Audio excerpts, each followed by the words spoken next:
I was in Vancouver back in April when you were there, Rainbow, and you said you weren't going to be doing any more conventions, and now you're here. Yeah. You want to know why? Yes. Because I got about 2,000 emails of people getting mad at me. Rock on. And yeah. So I said, okay, if you guys want me, that's your problem. Question to center? Yes, I was wondering which episode of Star Trek is your favorite episode that you were in? No, just kidding, It's all in love. I noticed I got an email before I left home in New Orleans, fleeing, and said that Atlantis was not going to be picked up for next year, and they wanted to move in a different direction to attract younger viewers. Well, I'm about to turn 41, and I'm no longer the target demographic.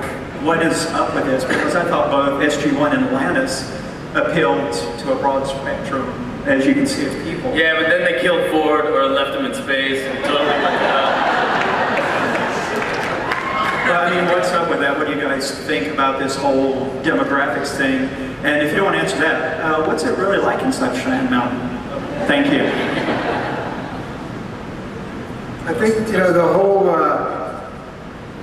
whole phenomena of series continuing is a hard one to figure out. But also imagine that how long this Stargate franchise has started with the movie that you were in till now. How many years is that? It's like 13, 14, 15 years that they've been making this. And now they're going to do Stargate Universe. And this thing could just go on and on and on. And they have to keep reinventing themselves. I just think that's the way it works. But it's had a long run. I mean, more than any other show. Yeah, just be happy. Firefly was 13 episodes. Yeah, but Firefly was 13, like, the best episodes of the show.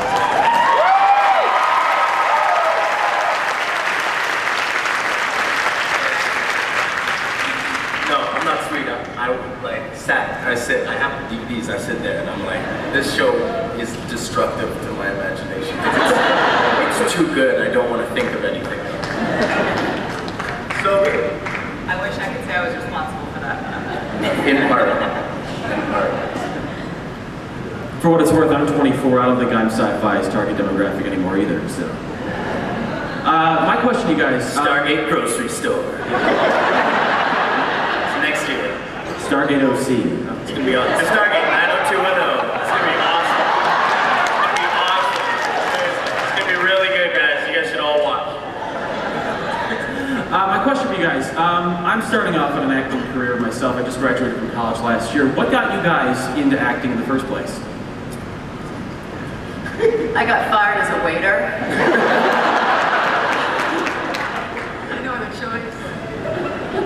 I was fortunate that I had a dad who was an actor, Lloyd Bridges.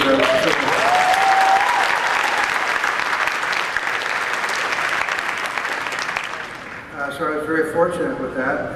I went to work in my father's shop, so to speak.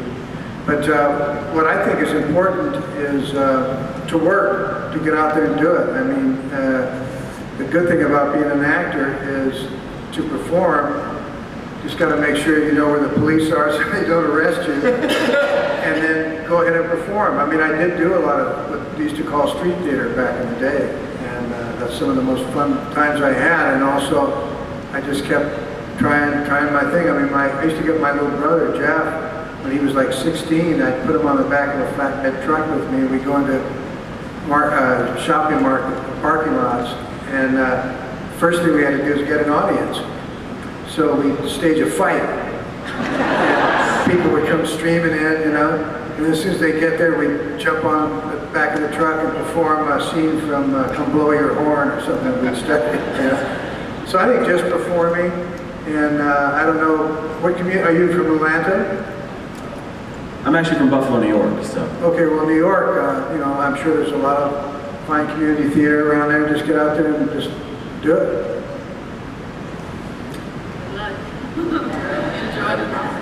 I just have one thing to say on that is when you get to a stage where you're professional actor where you're earning money. If you stop having fun, stop acting. Absolutely. Always have fun.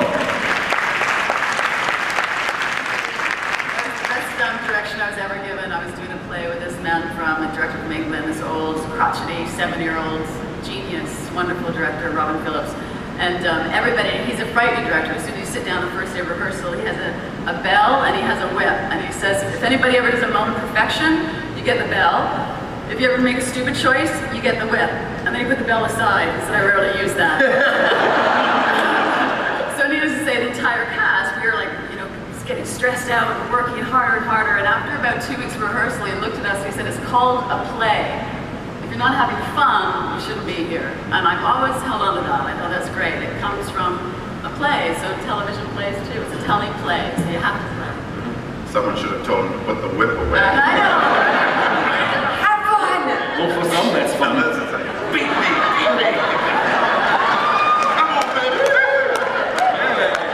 Maybe that's another Stargate series, right?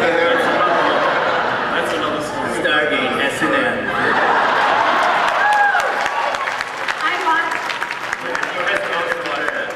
You'll be our final question for today. Okay. You might not know the answer to this, but if you do, we won't tell anyone you told us. We We'll promise. just make it up. Do you know? You mentioned the next series, Stargate Universe. I think you said. Do you have any information on that you're allowed to share, or even if you're not, we'll take it.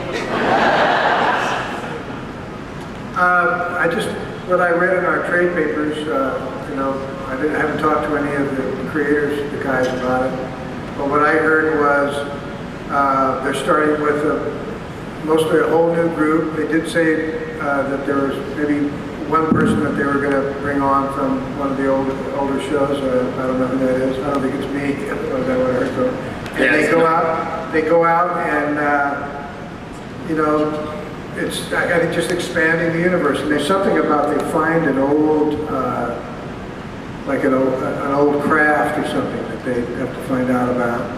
And that's really all I know about it. Thank you very much, and thanks for coming. We really appreciate it.